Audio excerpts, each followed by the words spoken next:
Alors, on cherche de quoi se réchauffer le cul sur internet? Bah raté mon pote, ici on parle de littérature. Mais de littérature de cul. Donc ça compense. ASMR. Abonne-toi à ma chaîne. Franchement Gaëtan, est-ce qu'on n'aurait pas un petit peu froid aux miches? Bah non, franchement, ça va. Chut! Tais-toi Gaëtan. Va. Comme Gaëtan, vous êtes nombreux à vous pelotonner sous un plaid comme des petites loutres au premier froid de l'hiver. Alors je me suis dit, tiens, emmenons-les au sud-ouest de l'Algérie, entre Ténès et le Sahara, dans la région des hauts plateaux du Djebel Amour. Tu ne sais pas où c'est?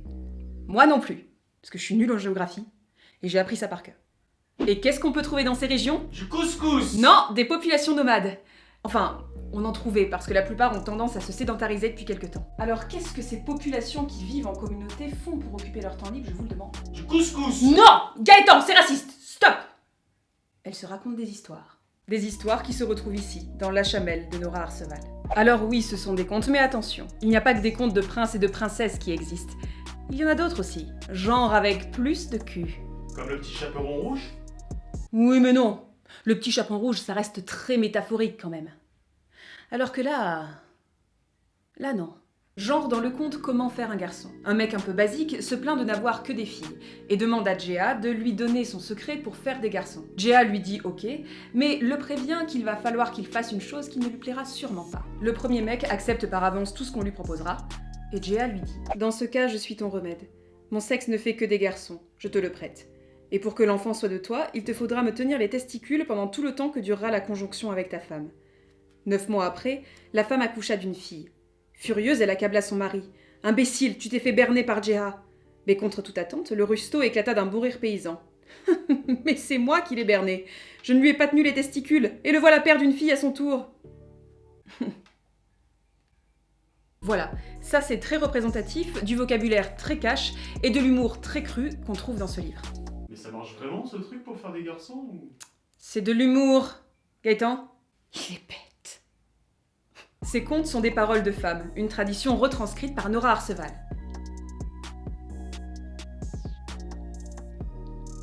Et qui c'est Nora Arceval? Putain, tu as une ligne écrite, Gaëtan, une!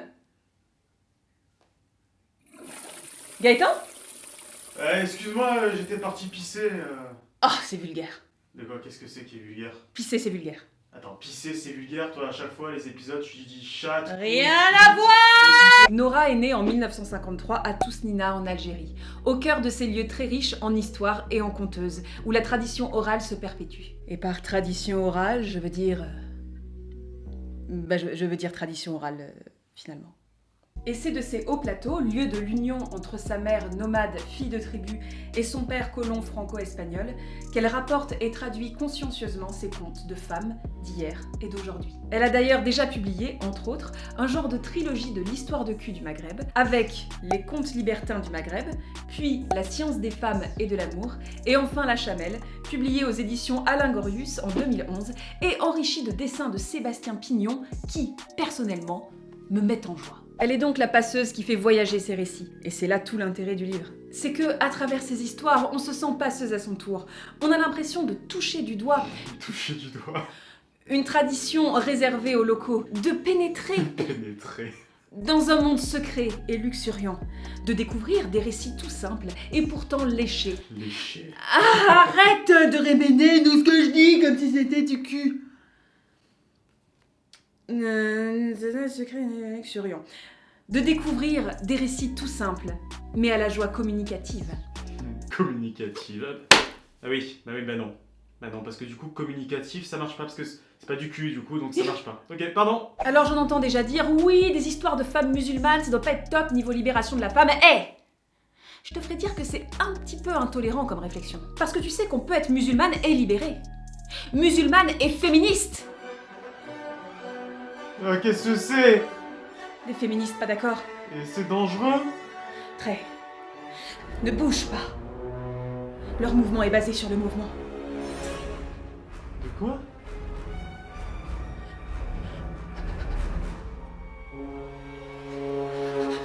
Si certaines nouvelles sont effectivement très marquées par une violence ordinaire envers les femmes, dont j'ai eu personnellement beaucoup de mal à me détacher, avec des maris qui battent, punissent et enferment joyeusement, la plupart d'entre elles sont surtout confondantes de liberté et d'efficacité.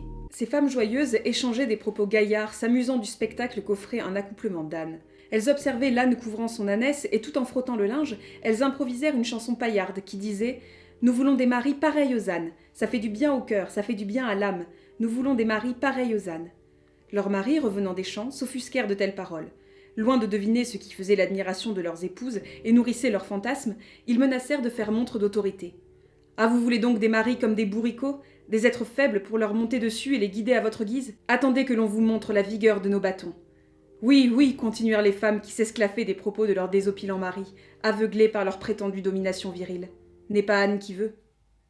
Les récits sont courts, pas forcément tournés que sur le cul d'ailleurs. On y parle par exemple de femmes mal mariées et de leurs techniques pour aller voir ailleurs, de leurs ruses pour contourner les interdits, pour arriver à leur fin, et pour être heureuses, tout simplement, avec plus ou moins de succès. Comme tous les recueils, il est difficile d'en faire un résumé. Ce qui est sûr, c'est qu'il n'y a pas de limite au plaisir et à l'envie.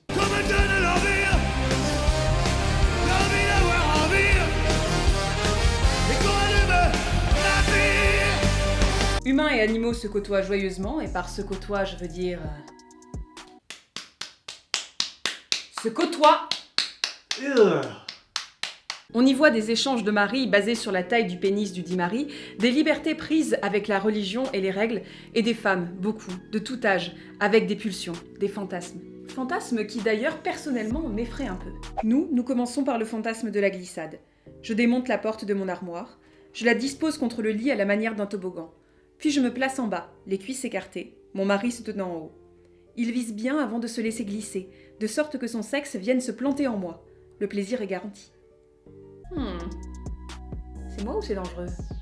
T'imagines, tu te plantes une écharde dans la couille ? Oui. Une écharde ? Oui. Dans la couille ! Lâche l'affaire, Gaëtan ! Ce qui est saisissant, c'est qu'il y a de l'humour, partout. Vraiment, certaines de ces histoires, parce qu'elles sont très brèves, ressemblent plus à des blagues bien écrites qu'à des nouvelles. Notamment le conte de la Chamelle, qui est une perle d'humour gras. Mais il y a souvent plus à voir derrière le rire et le scabreux. Les conditions de vie des nomades, leurs joies et leurs peines, leurs richesses, leur solitude, le principe même de la communauté, de la tribu, la famille, bienveillante ou non, les voisines heureuses, malheureuses, les initiatrices, les mères, les sœurs. Et toi, t'arrives à voir tout ça là-dedans ? Non, pas dans ce texte-là particulièrement, dans tout le recueil.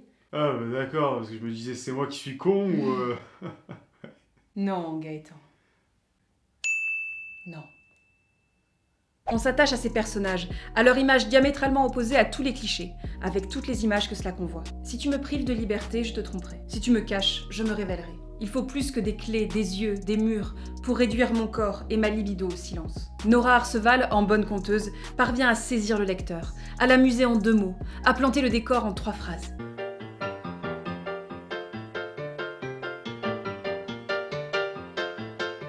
Peut-être pas, parce qu'il y a tellement de traditions qui me font tiquer dans ces contes que personnellement j'ai eu un peu de mal à passer par-dessus. Et en même temps, peut-être. On y voit des femmes enfermées, mais des femmes libres. On y parle de domination, mais celui qui domine n'est pas toujours celui qui parle le plus fort, ou celui qui a le droit de sortir comme il veut de sa maison. On y parle de ce qui se passe derrière les murs, les tentures, les tentes. On y parle de la façon dont les femmes puisent la liberté partout où elles peuvent la trouver.